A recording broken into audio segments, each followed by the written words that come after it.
Hello everyone, this is Charles Walhingford back again with another Chronicles of Cigar Rookie, and today we're going to talk about my first cigar event. It was my very first cigar event and I had a pretty good time. I went to Cigar and Beer, Cigar in Beer in Harrisburg, Pennsylvania, and they had the representative of Altius, the mother company of Monte Cristo and Romeo and Julieta. And you know what? Let's go ahead and look at some of the clips and pictures from that event.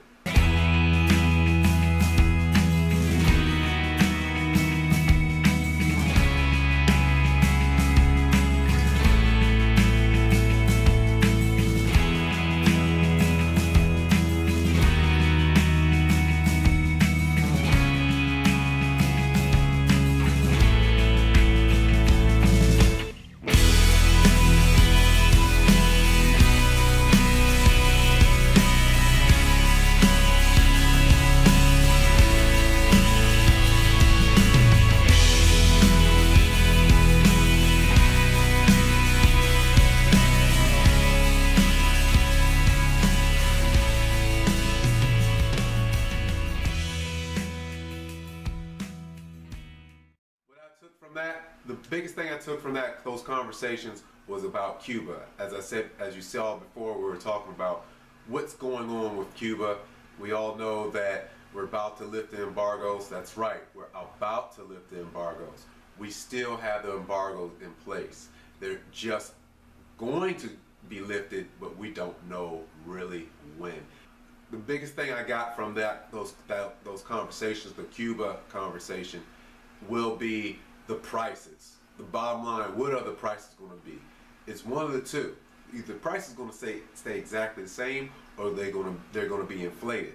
The first school of thought is that the prices will be inflated because now the Americans can have something that no one else had before, and the Americans are going to demand more. So because you have more demand, you're going to have a higher price. That could be just for Americans. Because on the other side, the agreements that these brands have already with the rest of the world that don't have the embargo, they will have that agreement to not raise the prices. The prices are already pretty much set. They won't raise the price, at least from the actual producers, won't raise the prices. Now, me personally, I believe what will take place, the retailers will inflate the prices because, especially the United States, because of the availability and the shine and the novelty of Cuban cigars. Now let's talk about my last 4 cigars I smoked. Usually I have 5 to talk about. I'm sorry, this week I only have 4 to talk about. Let's get started. Starting out was the Alec Bradley Tempest. The Alec Bradley Tempest was nice, but it didn't finish well. It had felt like a softer, not to say watered down, but softer, milder Alec Bradley Vice Press. With that flavor profile, just a softer flavor profile, not as pronounced. But at the end, for some reason, it went bad. So I gave it a 6. Maybe it's me. I'll have to try that again sometime, just to see if it was something I was doing wrong. And you know me, cigar rookie, could have been me. Okay, the next was the Romeo y Julieta Añejo. I was talking to Style Khan. He said, oh, you gotta try Añejo cigars. I didn't know what brand he was talking about, so I went and bought the Romeo y Julieta Añejo. And it wasn't, I could say it's not my style. It turned out to be a pretty good cigar. It didn't have any funky flavors. It didn't have any weird or cheap feeling to it. It tasted like a high-level cigar, but for my personal flavor profile, which is I like that dark coffee chocolate flavor coming through and nutty flavors coming through. They didn't. That's not what came through at all. So I rated it a 6, only because it maybe didn't fit me. Then I went all out. I went to the Diamond Crown Maximus. Now, those are some expensive cigars. Yes, they are. They're Padron price cigars, honestly. But I said, I'm going to try one of those. I saw people raving about that cigar on various sites and everything.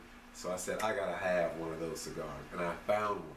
Now, for me, it was similar to that Padron 1964 that I had. First 2/3 were pretty good.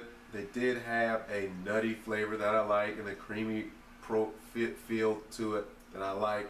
Tasted very good, but the last third was really intense.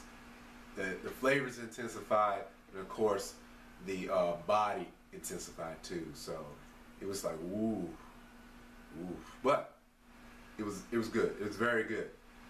Very expensive cigar. So anytime you find a Diamond Crown Maximus and it's under $10, you should buy it because they are pretty expensive.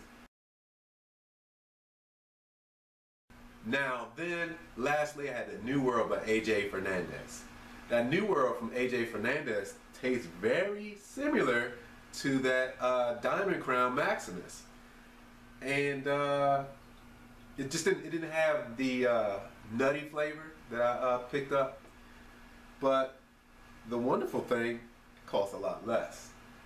Anywhere from 8 and below is what you can expect to pay for those cigars.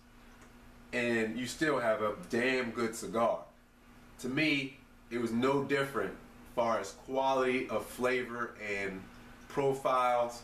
No different than that Maximus, which is a lot more expensive.